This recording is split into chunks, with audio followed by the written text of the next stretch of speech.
Okay, so my experience is a peer support. In high school, during my chemistry class, I was a peer support for another student, and I didn't realize that until I read the definition of what they labeled a peer support in videos 4 and 5. So I was a peer support for another student in chemistry my sophomore year of high school, and I enjoyed it because he and I were friends, and it made me hold myself accountable to learn the material in order to be helping another student learn it. We also, got all of our assignments done because we depended on each other to do things. And we just, discussed everything we were being taught in class so we made sure that we both understood. So that's my experience as a peer support. Also, my job now, I'm a caregiver, so I don't know if that is really peer support, but I do go to school with him. Not so much now because of crazy schedule and COVID, but I would go to school with him and I would help him in therapies and stuff.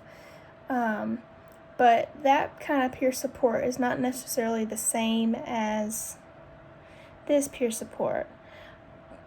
But my hope would be that someday, right now he is in general education classrooms, he's young, he's in first grade, that as he gets to high school, which I'm about to talk about in my 4 to 5 takeaways, he will have a peer support and he will feel included.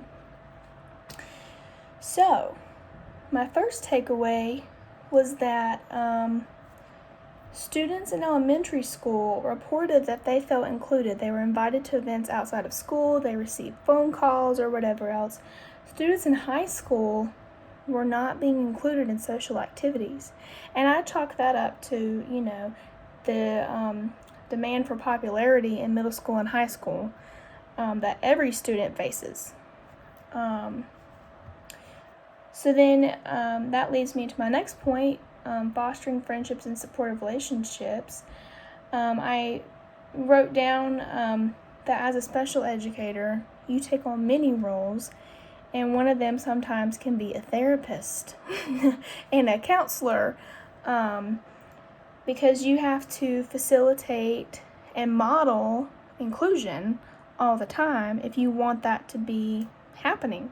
So you have to have activities where your students work together, and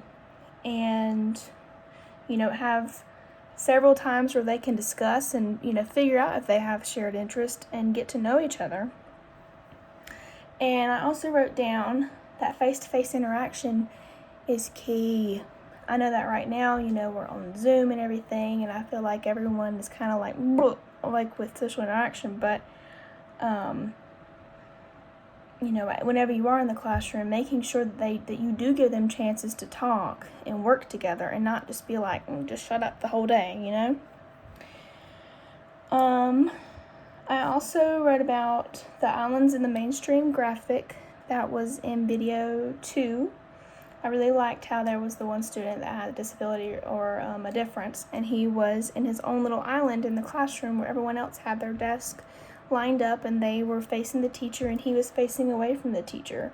I felt like that was a very powerful visual for, what a student might feel if they are being excluded.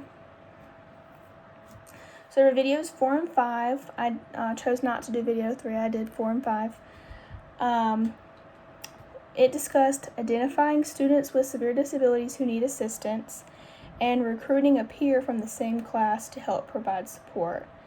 Having them sit together, talking with them about their role as a peer support, assigning every student role so that they don't even know that that's what's happening, and encouraging them to participate in academic and social interactions with their peer support, with other students in the class, and just as a whole. Which just really goes into social networking and teaching them, social skills in general. And then I talked about evaluating if the students' interactions are pure, so to speak.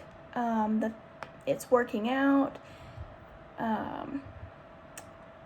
Also recording the timing that the students are engaged academically, the time it takes for them to work on activities. What else did I write? Oh, also having conversations with your students, both of them, separately, in a peer support grouping. Talk to the student that has a disability and ask them, are y'all friends? Do you feel safe talking to them? Do you feel safe asking them questions? What have you learned from working with them? Which is really important to increase generalization and maintenance, which I will talk about in my questions. And lastly, do you consider your peer support a friend? Okay, so here's my 2 questions. My first question is, how do you balance teaching your students socially and academically, but also assuring generalization and maintenance of skills, especially social skill sets? We focus a lot with social interactions in special education and ensuring that our students feel safe to talk and that they know they have an outlet to talk, whether that's verbally or written expression. So how do we balance teaching our students socially and academically, and also ensuring that they are generalizing information and maintaining the information that they learn in other settings? And my last question is kind of a statement too. So most of the video clips that, like the short segments of video clips that had examples in there, were students with peer supports were doing some kind of art skill. They weren't necessarily in a general classroom where they were like working on chemistry or math or whatever else. They were making some kind of artifact or product. Do you want to cut this? Do you want to put this one here? There's white space. Do you want to put this piece here? Da, da, da, da. Not necessarily what I would consider the general curriculum. So I wanted to know if those students, if they were severe and profound, considered severe and profound. Because all the videos were harping on peer supports can and should happen in general classrooms, but then the video clips didn't really line up. So I wanted to know if you knew if those students in the video clips they chose as severe and profound because it's more visible, their disability is more visible.